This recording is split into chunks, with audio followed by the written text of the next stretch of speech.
Sikiliza, kama una madoa ya mgongoni yale, ama una madoa meusi, ama uliwahi kupata tete kuwanga, ama ukapata matatizo ama chunusi za mwilini zikakuacha weusi kwenye mgongo, zikaacha dark spot, leo tumekuja na suluhisho lake hili hapa. Hapa seti yenye vitu vitatu. Kuna acne foaming wash. Hii hapa ni nzuri sana. Hii ni cleanser, ina 10% ya benzoyl peroxide acne treatment.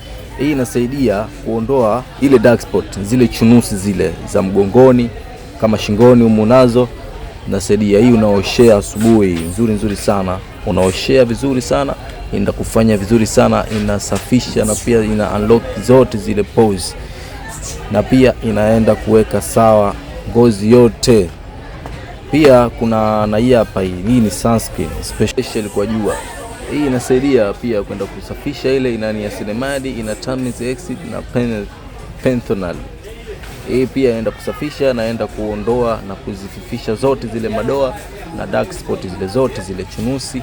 Na pia kuna hii hapa, hii ni 345 cream. Hii ni nzuri sana pia. Ukimaliza kupaka hizo, unatumia hii hapa, hii unapaka nayo juu yake. Hii inaenda kusafisha, inaenda kudumaza zile madoa zote zile za mgongoni, pia na za mwilini zote, hata usoni zote unapaka. Hii hapa unasafisha vizuri sana, unapaka asubuhi na jioni. Ni nzuri mno.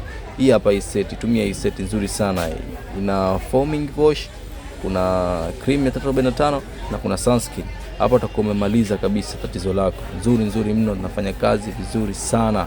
Wewe kama una shida hiyo, una shida ya mgongo wako